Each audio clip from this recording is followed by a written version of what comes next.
I think that it was the week right after the very first batch of midterms I took in college. All of the first years, including myself, we were out and about just celebrating the end of our very first set of college midterms.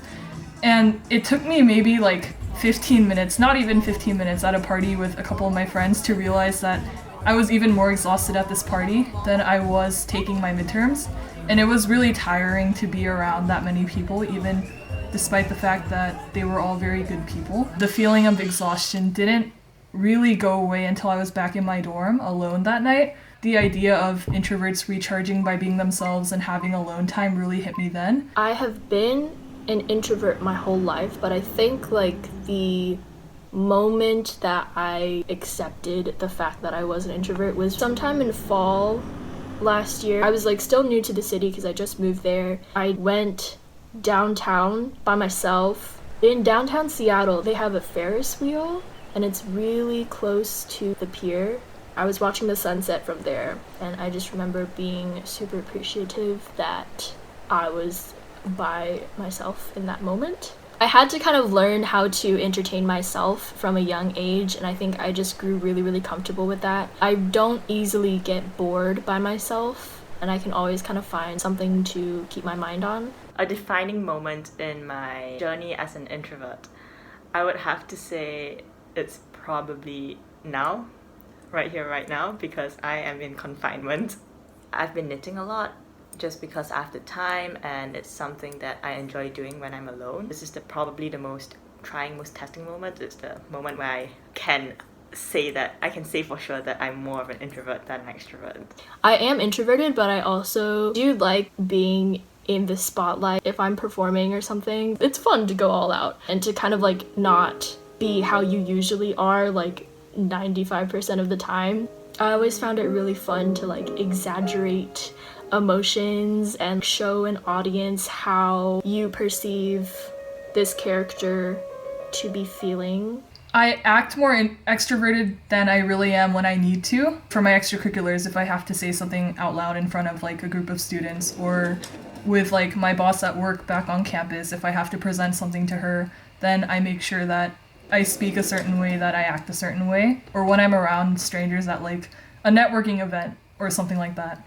That sounded awfully sneaky, but it's like when I need to be extroverted, I act very extroverted. I remember in elementary school, I was just quiet the entire time. But then once middle school and high school happened and I was put into more situations where I had to be more responsible about the way I act and speak, I started taking on a more extroverted persona depending on where I was and who I was talking to. Growing up, you kind of learn a little bit of how to maneuver social situations even when you don't.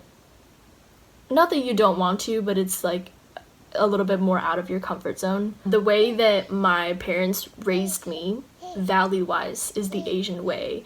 My mom kind of raised me to always be thinking about other people and like how to make things easier for other people for like the best of your community. I think that also contributes to like why I consider myself an introvert. So I think that part of me is very much Asian. But I was raised in America, like many of my friends are, and I think we all kind of had to struggle a little bit with the cultural dissonance, just because American culture is so focused on doing what you want and like being unique individuals and like being yourself. So it just seems like the way that you're being raised is like not really the norm here. It like causes you to question it more than if you were to like be raised where this was the norm. My family was relocated to Shanghai in China. Generally speaking, I believe that introversion definitely happens more than extroversion in Asia.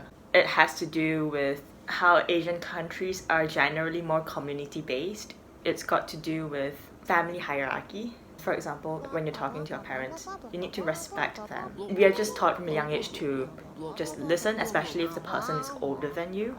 It's very important to be a great listener, which is often associated with an introvert more than with an extrovert. I do think that people have a preconceived notion of Asians, especially Asian females, as far as personalities go. I think that being quiet and submissive and not very talkative and not very out there tends to be like stereotypical like misconceptions. I think that I reconcile that stereotype of the Asian woman by trying to go against it when I can. I think that part of me has become more aware of that stereotype around Asian women, especially throughout college. So if I'm put in a situation where I need to be extroverted, then I make sure that I sort of push that all the way. Especially because I think that a lot of the social spaces that I go to where I have to act in an extroverted way, a lot of the times the people around me are not Asian. They tend to be very white people. White, wealthy people who probably have some sort of perception of the Asian female. So when I'm in those spaces, I try my best to go against that stereotype. I'm not saying I feel comfortable doing that all the time, but I think recently I've made a more active effort in trying to do that. I think that it is kind of burdensome, like this idea, this feeling that like you have to prove yourself in some kind of way, or like you going out to the social space is like deeper than you just going out to the social space. It's like you're representing like your culture or whatever. That's a burdensome mindset to have. But I don't think it's something that is the first priority on my mind when I go into a social situation, but I think that underlying all my actions, like, it's definitely there. Just because I'm quiet and I'm Asian does not mean that I'm gonna put up with your BS. You know what I'm saying? Like, I'm gonna stand up for myself. I'm still working on that, but I think it's definitely gotten a lot better now that I've kind of had some time to myself to do, like, some self-reflection and, like, grow on my own. I do believe in a quiet leader, soft power, because I think that power comes more from actions and the things you do, rather than like the things you say. Being quiet doesn't mean that we are shy or weirdos or anything like that. Being quiet means that we're comfortable in our own thoughts, we're comfortable spending time alone. It's not something that we dread, and that loneliness is not always a bad thing. Making that alone time for myself has consistently been a really high priority for me over the past 2 years. And honestly, the trade-off between spending an hour alone in my room listening to music or editing or whatever versus going to a crowded dance or something like that at the university club, it's never been a trade-off that's been super difficult for me.